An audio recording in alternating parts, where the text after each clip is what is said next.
bonjour, c'est de nouveau Monsieur Émergence. Voilà, on est dimanche, on va parler musique, on va continuer. Bon, je me suis un peu absenté. Si on parle un peu musique, voilà. Donc c'est vrai qu'il y a des applications aussi sur téléphone. Il y a des applications qui permettent de créer sa propre musique. Il y a des applications différentes et variées.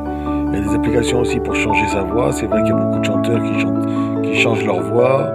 Il y a d'autres, il y a des chanteurs, enfin il y a des musiciens aussi qui prennent des applications sur téléphone. Bon, c'est bien pour démarrer, hein, c'est bien pour démarrer. Après, ce qui est mieux, c'est de rencontrer des musiciens ou d'acheter des logiciels sur un ordinateur pour faire le DJ. Bon, après, c'est mieux de monter en gamme. Mais pour commencer, déjà, on peut faire avec les moyens du bord et une application, c'est gratuit, hein. On fait une petite application, on monte un peu sa musique et puis on découvre un petit peu les codes de la mélodie. Bon, c'est vrai que il y a des choses qui facilitent, il y a des boucles, il y a des choses qui sont déjà faites. Et donc ça, pourquoi pas, hein, créer sa propre mélodie, créer sa propre musique et après écrire son propre texte. Et c'est vrai que quand on arrive à faire ça, on devient un artiste, je dirais pas le mot complet, hein, je dirais on devient, voilà, je dirais qu'on a plus une idée de là où on veut aller.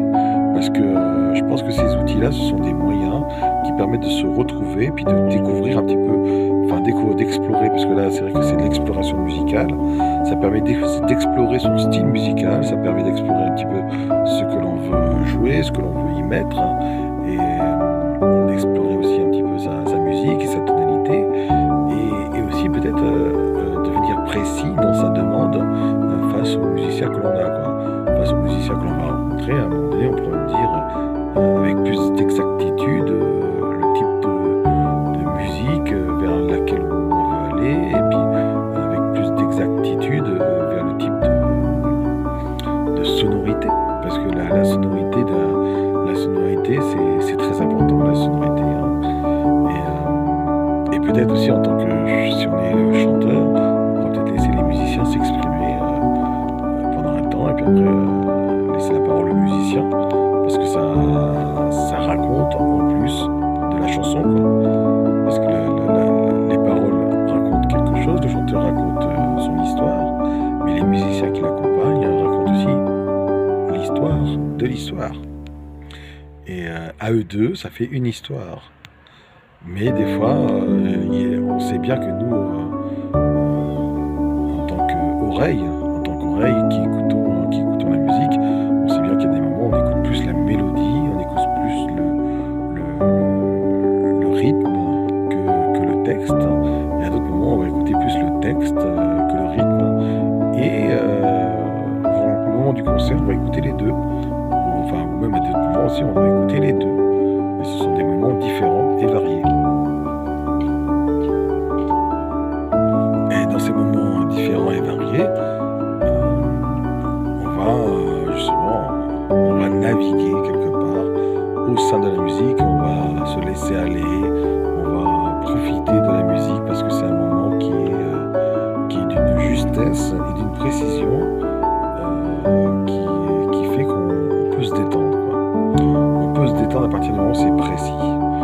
Moi, c'est vrai que personnellement, moi, je fais exprès que ce soit pas précis dans mes chansons et dans mes paroles, parce que je suis en tant qu'explorateur, et dans mon imprécision, c'est aussi me permettre aussi me donner le droit aussi de ne pas être copié, et de pouvoir aussi trouver ma singularité et le temps de pouvoir trouver l'affirmation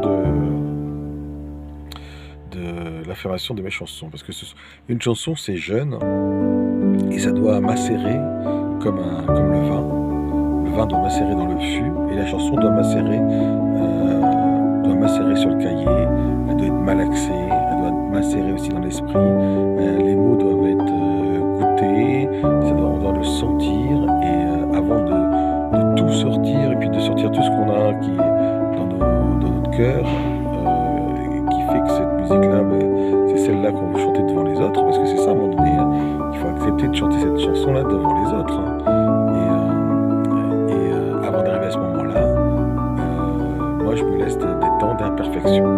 Même si je chante déjà la chanson devant vous, je la chante parce que je suis prêt de la chanter, mais je laisse quelques petits moments d'imperfection pour pouvoir, à un moment donné,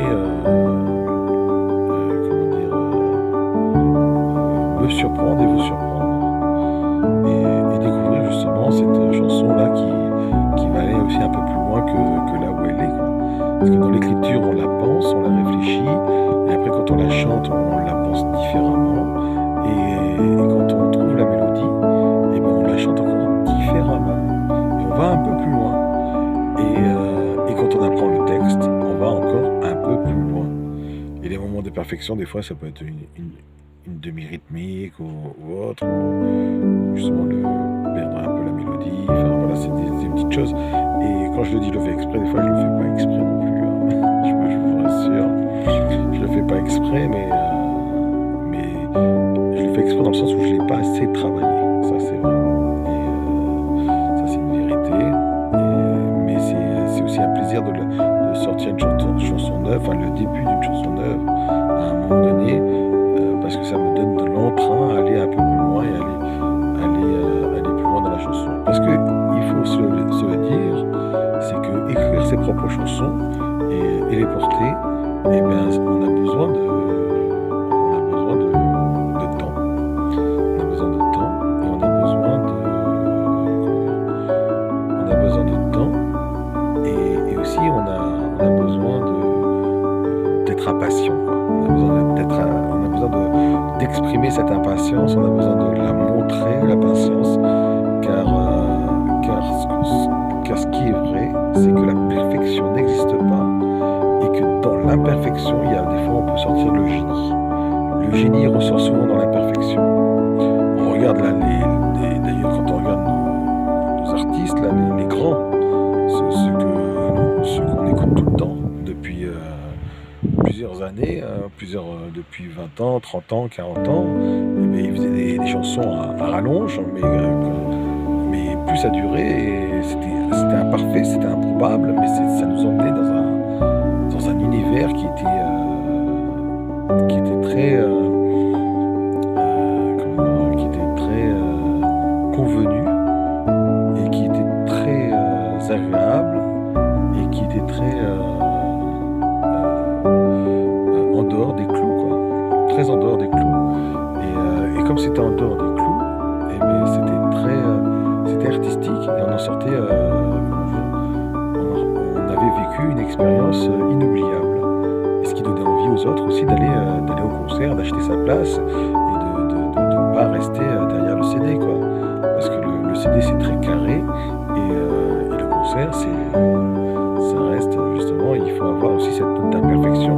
Donc c'est aussi ça, enfin, c'est ça aussi que je tente aussi de faire, c'est d'apprivoiser ma note d'imperfection. Mais après il faut le savoir. Moi je ne sais pas encore, enfin, j'ai encore des choses à travailler, mais d'apprivoiser sa note d'imperfection pour aller un peu plus loin, que le jour où on est face au public, et bien, on puisse justement transformer la chanson en un univers où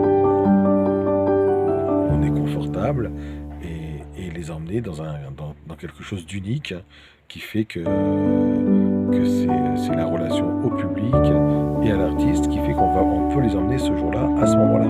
On ne pourra pas les emmener tous les jours, hein, mais aujourd'hui, oui, on le peut parce que, ben voilà, il y a l'énergie, il y a la force, et puis il y a l'acceptation de cette imperfection.